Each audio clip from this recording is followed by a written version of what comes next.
You're listening to Spreaker Web Radio.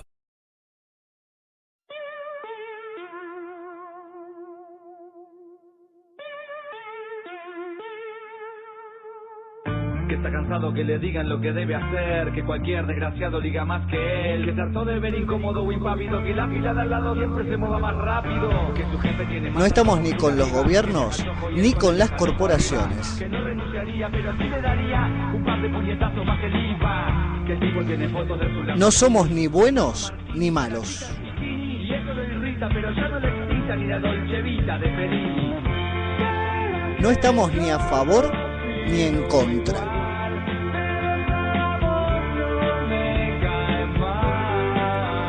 Solo somos unos HDP.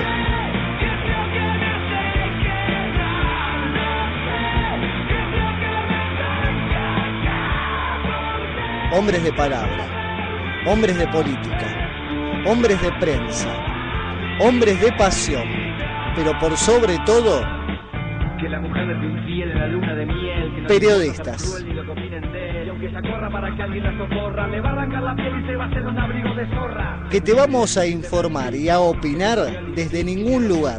Que es como un hobbit o Roger Rabbit, que todo le da déficit y nada superávit, que ni un rayo ilumina su vida anodina, que conoció gatos que resultaron gallinas, que va a cortar la mala raza con un hacha y que no agacha la cabeza ante ninguna cretina. Y como no agachamos la cabeza, aquí vamos a estar todas las tardes para hacer HDP.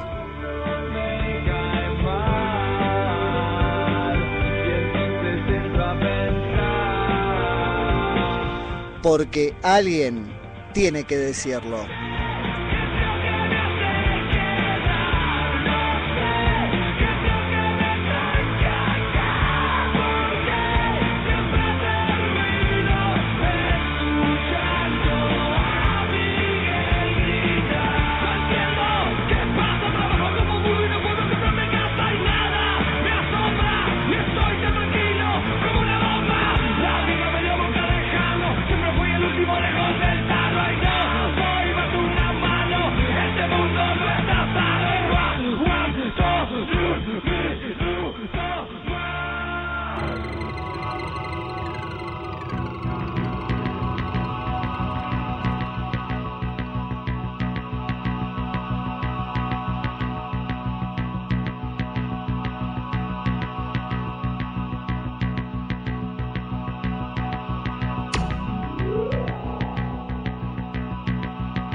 Hola, ¿qué tal, amigas y amigos? ¿Cómo están? Las 6:30 de la tarde en este momento en Buenos Aires.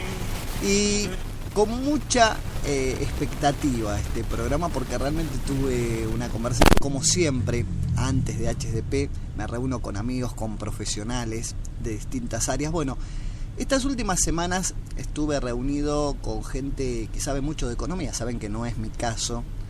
Solo soy un interesado en la economía, que tengo más preguntas que respuestas siempre, ¿no?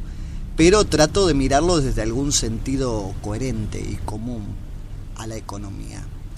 Y sorprende, realmente sorprende, que obviamente el oficialismo no puede hablar de economía porque es un desastre este fin de ciclo kirchnerista en todos los aspectos. Mis amigos, tengo dos amigos en la mesa kirchnerista que les molesta, les duele que lo diga de este modo, pero indudablemente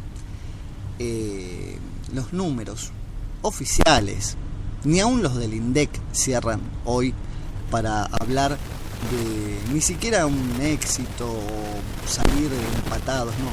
Se habla de realmente un fracaso en muchos aspectos de la economía. Entonces, cuando sucede esto, y lo citamos en programas anteriores, ¿no?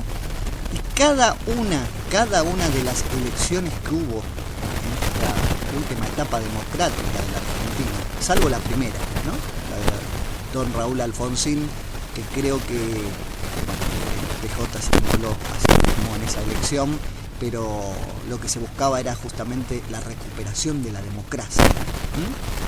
Ahí jugaron otros valores, pero en todas las demás elecciones, e incluso en todos los adelantamientos de entrega de poder, el de Raúl Alfonsín, 6 meses antes, de la Rúa cuando estaba transitando su segundo año. Todos estos sucesos, estos hechos, la elección en sí misma de a quién se eligió, o en algún momento por qué se terminó un gobierno, estuvo relacionado con la economía, específicamente con la economía. Ahora es sorprendente más que nada para la oposición, que justamente en este final de ciclo kirchnerista, que el escenario económico es un verdadero desastre, que de lo que prometió el modelo no hay absolutamente nada, y lo podemos debatir con números reales, no hay absolutamente nada de lo que prometió el modelo en el discurso, porque ni siquiera la inclusión es inclusión, ¿no? Esto no es filosófico, es real, se puede comprobar de un modo tangible. Ahora lo vamos a desarrollar, por supuesto. Pero es increíble que la oposición no hable de economía. Seguramente están todos con esta práctica, ¿no?, de diferenciarse del kirchnerismo, de no crear confrontación, roces. Bueno, todos conocemos a los 3 candidatos que tanto se empeñó Clarín en que sean esos 3 candidatos. Siempre lo digo, Clarín redujo la elección presidencial a 3. Y las encuestas y los encuestadores, que todos cobran de alguien, esto hay que decirlo también. Pero más allá de este reduccionismo que se hizo electoral, los 3 candidatos tienen esta política y hay 3 grandes eslogans que los cruzan a los frentes, ¿no? Uno es cambio, el otro es continuidad y el otro continuidad con cambio, como para tener algo de los dos y moverse por el medio, que hasta ahora no le ha dado resultado. Estamos hablando de más, indudablemente.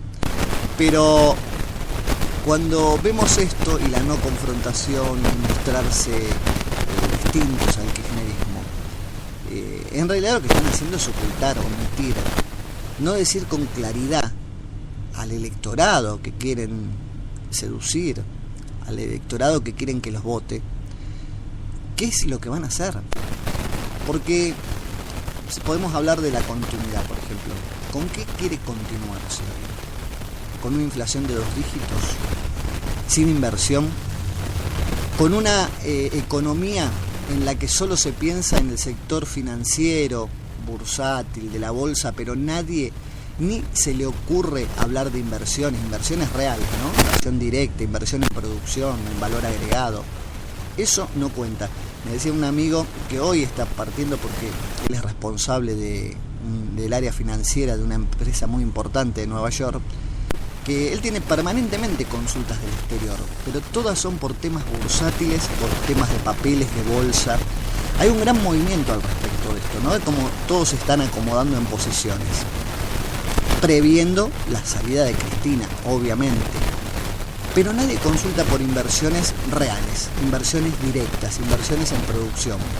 En el mejor de los casos hay consultas inmobiliarias, pero también todos saben que tenemos un dólar retrasado.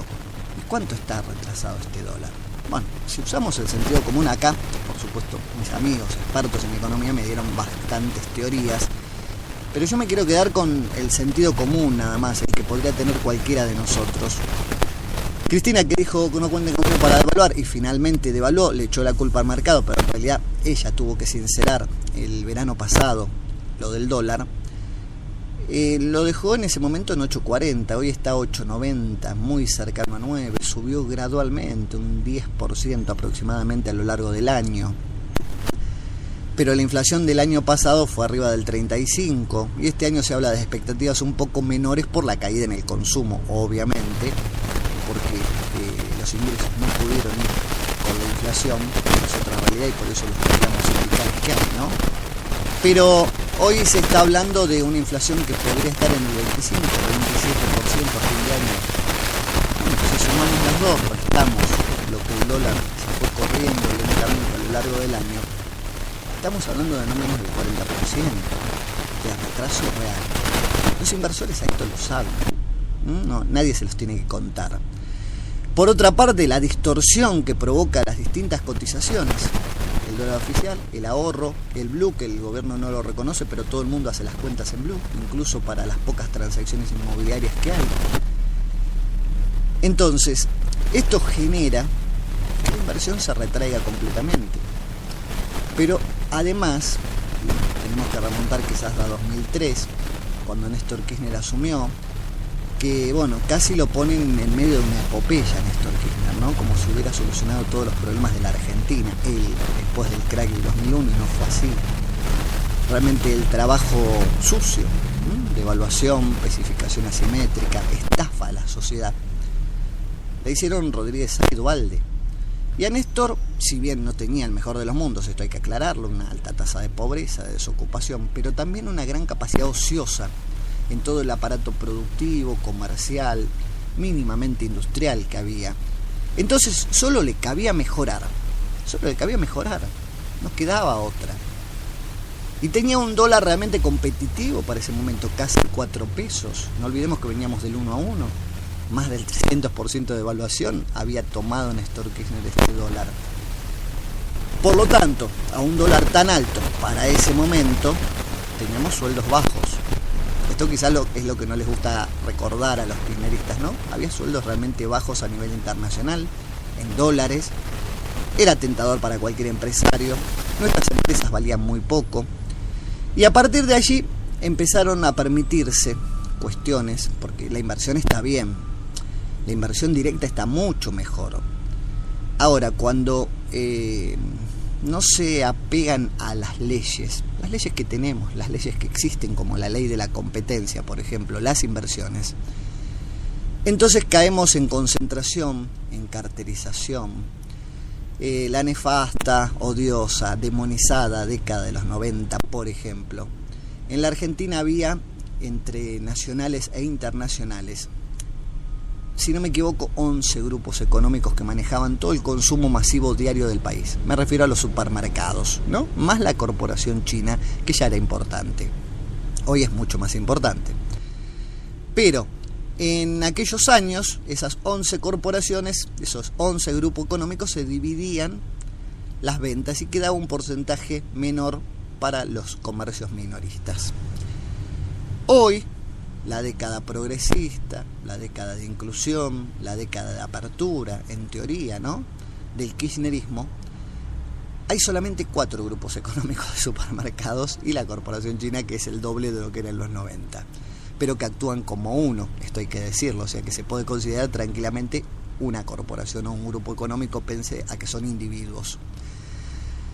Y lo cierto es que esta gran concentración económica indudablemente no sirve para la competencia.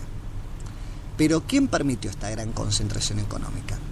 Y aquí es donde empezamos a deslindar, a desandar la historia, ¿no? Porque, bueno, tenemos de ministro de Economía a Kicillof, que todos lo ubican como un marxista. Bueno, si lo viera Marx, las cosas que hace, realmente no estaría muy de acuerdo con él, ¿no? Solo con ver la política que tiene para el dólar, y si somos capaces de despojarnos de los discursos, de sacarnos el discurso de Kicillof, socialista, de izquierda, progresista, lo que hace con el dólar no es muy distinto a lo que hacía Martínez de Oz, por ejemplo, la tablita. Y es realmente una estafa a la sociedad. Pero lo que hace con el impuesto a las ganancias tampoco es distinto a lo que hizo Machinea con la alianza de la Rúa, pero con un escenario que no era el de hoy en cuanto a la inflación. O sea, esto es una estafa muchísimo más grande a los trabajadores. Y decía que ni siquiera los números del INDEC cierran, porque el INDEC le dice a la sociedad, al gobierno mismo, que tiene a la mitad de la fuerza laboral de la Argentina cobrando menos de 5.500 pesos, al 50% de la sociedad, que está activa, ¿no? Pero a su vez, fíjense qué paradoja, que Kicillof y el gobierno consideran un sueldo alto aquel que percibe 15.000 pesos, ¿no? Y le cobran ganancias, como si fuera lo mismo que una corporación. Una corporación multinacional paga lo mismo que un empleado de más de 15.000 pesos. Y lo cierto es que si hoy cualquier persona quisiera acercarse a un banco, de los pocos que dan créditos hipotecarios, pero supongamos que lo obtiene el crédito, para un departamento de 50 metros cuadrados, no estamos hablando de nada suntuoso, ni demasiado grande, ni demasiado bien ubicado, un departamento de 2 ambientes, 50 metros cuadrados, que cuesta 60